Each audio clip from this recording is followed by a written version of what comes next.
Здравствуйте, друзья! Я хочу рассказать вам еще одну историю о Кыргызстане, о потерянных коленах Израиля и о том, как все это отражает сердце Бога. Почему эта тема настолько важна в Писании? Интересно, что многие христиане этого не видят, они совершенно слепы к этой теме.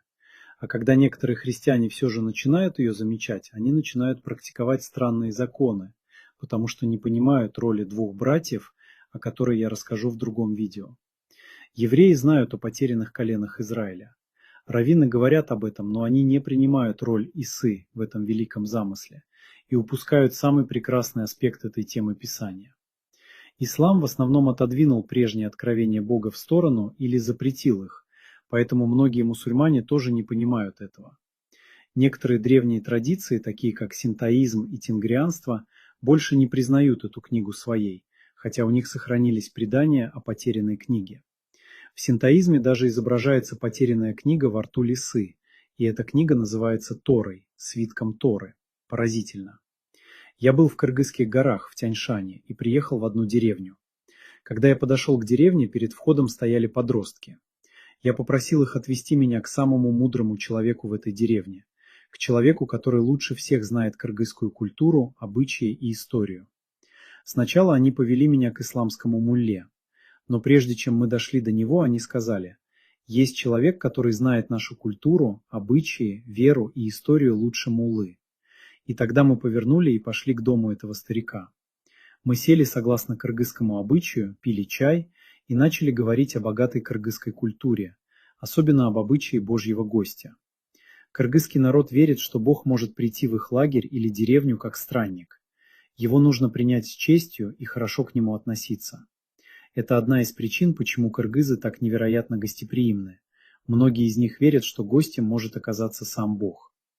Мы говорили обо всех обычаях, которые кыргызы соблюдают, если Бог придет в их лагерь.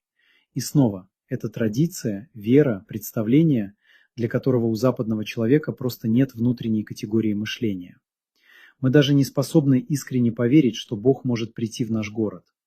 Да, мы говорим, что верим этой книге, но представление Святой книги о Божьем госте не вписывается в нашу систему убеждений. А вот в кыргызскую культуру оно вписывается идеально. Это часть их традиции.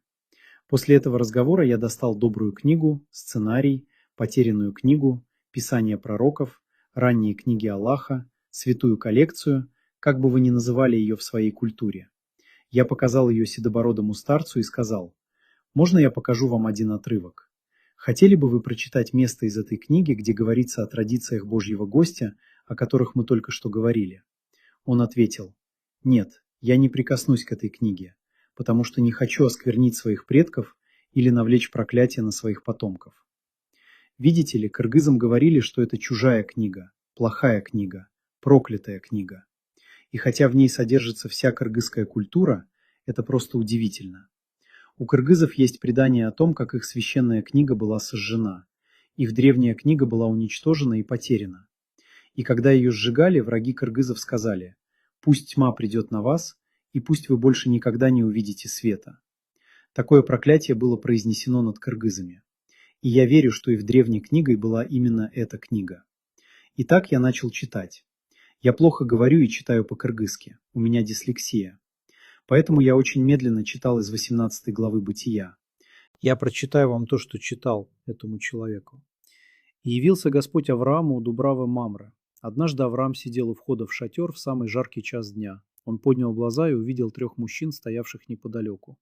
Увидев их, он побежал навстречу, поклонился до земли и сказал: «Господин мой, если я обрел благоволение в твоих глазах, не проходи мимо раба твоего. Пусть принесут воды и омойте ноги ваши и отдохните под деревом». Кыргызы не моют ноги, потому что все носят теплые носки и внутренние сапоги, но они моют руки гостям, так же, как Авраам омыл ноги своим гостям. И поскольку вы почтили вашего слугу этим посещением, позвольте приготовить вам пищу, чтобы подкрепить вас перед дальней дорогой. «Хорошо», — ответили они. Тогда Авраам побежал в шатер и сказал Саре: «Поскорее возьми 3 меры лучшей муки, замеси тесто и испеки хлеб». Совсем как у кыргызов. Потом Авраам побежал к стаду, выбрал откормленного теленка, а кыргызы часто держат специально откормленное животное для гостей, и дал слуге, который быстро приготовил его. Когда еда была готова, Авраам принес йогурт, молоко и жареное мясо и подал гостям. Пока они ели, Авраам стоял рядом под деревьями и служил им. И это так интересно, потому что кыргызы до сих пор так делают. Я часто приходил в кыргызский дом, и хозяева были очень теплыми и гостеприимными. Потом они исчезали на 2 часа, закалывали откормленного барана, пекли хлеб, а я сидел один и ждал, ждал, ждал. Иногда кто-то приносил мне чай, но чаще я просто ждал. А потом появлялся настоящий пир – мясо, хлеб и многое другое. И нередко хозяева сами не ели вместе со мной. Они стояли рядом, как Авраам в этом тексте. Все похоже – еда, вера, обычаи, убеждения. Далее посетитель спрашивает: «Где Сара, твоя жена?» «Она в шатре», – ответил Авраам. Тогда один из них сказал: «Я вернусь к тебе в это же время через год, и у Сары будет сын». И снова, вот благословение. Они приняли Бога в своем шатре, Бога и 2 ангелов, и получили благословение, как и ожидают кыргызы.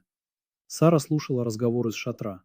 И это тоже очень забавно, потому что кыргызские женщины часто не присутствуют в комнате, но слушают все, что говорится.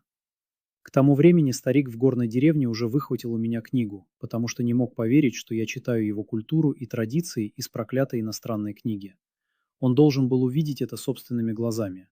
И хотя он только что сказал, что не прикоснется к ней из страха осквернить род предков и навлечь проклятие на потомков, он выхватил ее у меня и стал читать сам. После того, как мы прочитали 32 главу Бытия, он попросил у меня эту книгу. Он не мог поверить, что читает свою культуру, свою веру, свои традиции в иностранной книге. Но в этом и смысл, она не чужая для кыргызов. На самом деле она не чужая ни одному древнему или коренному народу, который все еще хранит свои традиции и культуру, потому что все народы были засеяны потерянными коленами Израиля. И в этом заключается главный сюжет Писания. Когда мы возвращаемся домой, мы возвращаемся к Богу этой книги. 2700 лет назад эти семена, потомки Иосифа из северных колен Израиля, были рассеяны среди народов, пустили корни и стали частью народов мира. Если вы упакуете это послание в форму христианства, иудаизма или другой чуждой религии, оно покажется людям иностранным.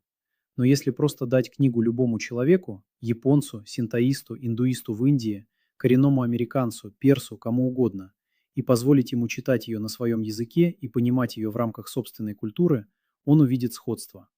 Многие из них уже исполняют больше традиций этой книги, чем христиане и евреи. Они увидят это, если только книга не будет преподнесена как часть чужой религии, и если назвать ее именем и в древней потерянной или сожженной книге. Этот седобородый старик увидел это. Ему это понравилось. Через 40 минут после того, как он сказал, что не прикоснется к книге, он попросил ее себе. Я отказал, потому что в ней были мои записи и пометки. Но позже я подарил ему новый экземпляр. А спустя год или 2 я снова встретил его, и он подошел ко мне и прошептал: «Это лучшая книга в мире. Это наша древняя книга». Возможно, у нас с ним не была одинаковая культура или религия, но у нас была одна вера. Вот этой историей я и хотел поделиться. Многие благословения вам. Да благословит вас Бог. До свидания.